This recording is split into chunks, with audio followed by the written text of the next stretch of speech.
Hello, beautiful souls. It's Lisa Driver. And of course, you can find me at lisadriver1111.com or on social, lisadriver1111.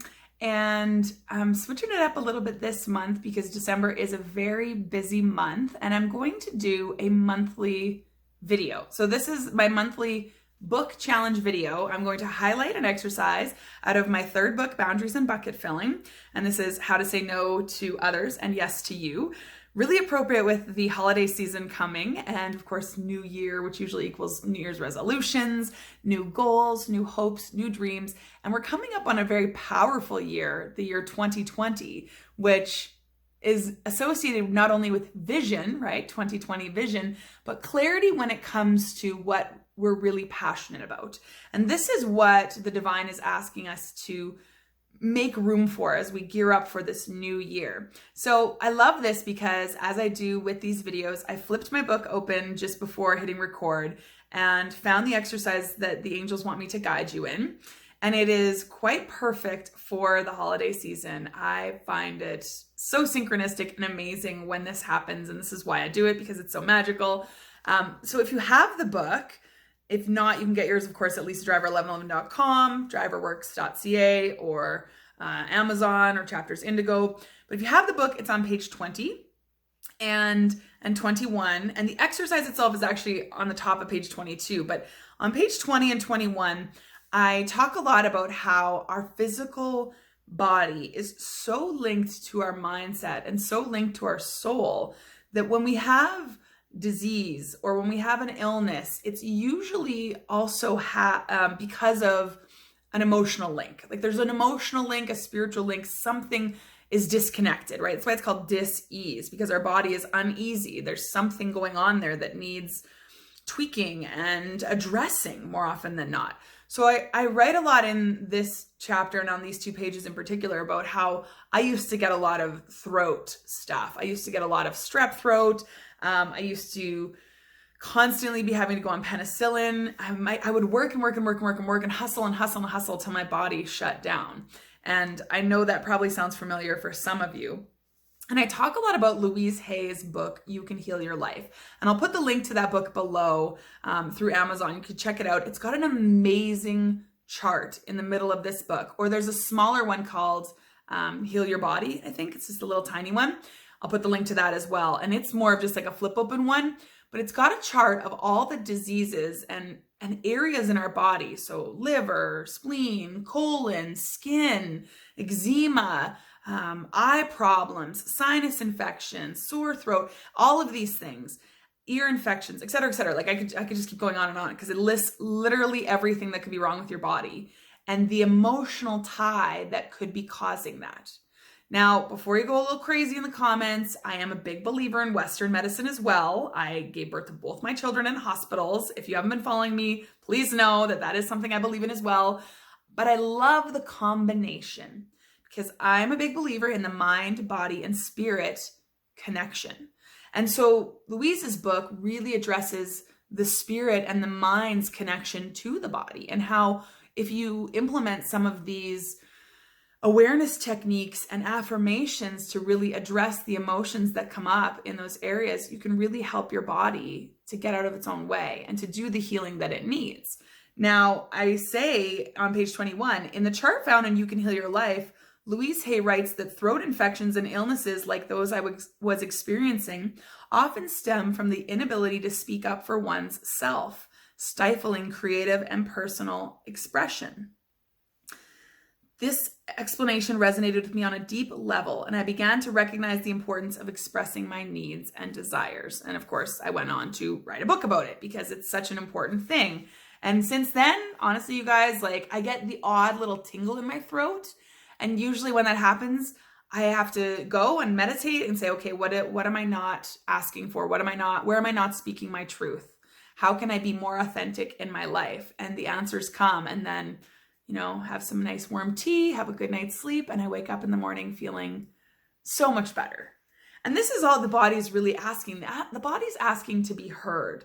So the exercise on page 22, which I love, is really about prioritizing. So it goes hand in hand with taking care of yourself physically, which with January coming, most people, that is a goal of theirs, to take care of their health bucket, right? To keep their health bucket full.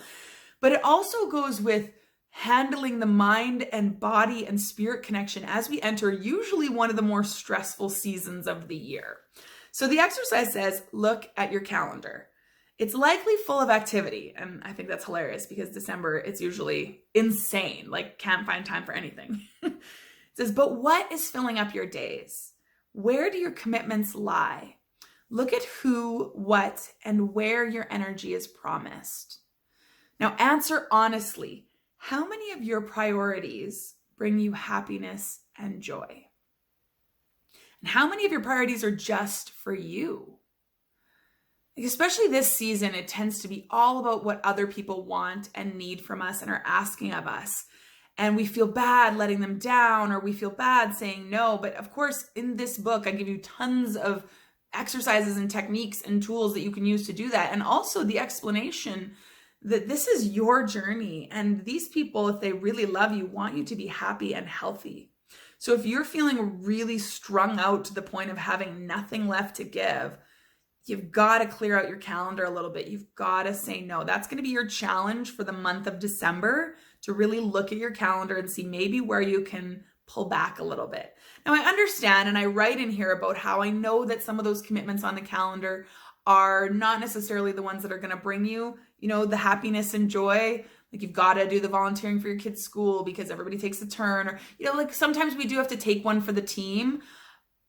But too often, I think we do too much of that, where 80 to 90% of our commitments are like sacrificial almost, right? Or like pulling teeth, where we're just like, oh, I gotta go do this thing, right? Oh my gosh, I hope that's the screenshot of this YouTube video of me just being like,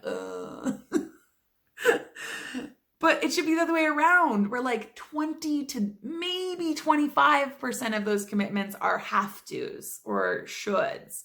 And 75% of them, to 80 to 90, if you can figure it out, should be exciting and invigorating. And even if you can just find moments in those otherwise tedious, like, okay, going to your kid's Christmas concert might be long and boring and tedious, but to see your kid get up there and grin from ear to ear when they see you in the audience, like that opens my heart up. I've never even been to a kid's Christmas concert with my own kids in it yet, and that opens my heart so much. So do you see where I'm going with this? This is about finding the joy and the happiness in those moments. And if there's not going to be any potential for that, figuring out how you can let that go with grace and honesty and gratitude, right? Thank you for the invite. I'm so honored that you would invite me to your Christmas party. I love you. I just have so many activities this month. Can we reconnect in the new year when things slow down a bit? And if it's somebody that's really authentic in your life that you want to connect with, that's a beautiful response. And if it's somebody you just kind of want to cut out of your life, it's just like, thank you for thinking of me. Unfortunately, I can't make it.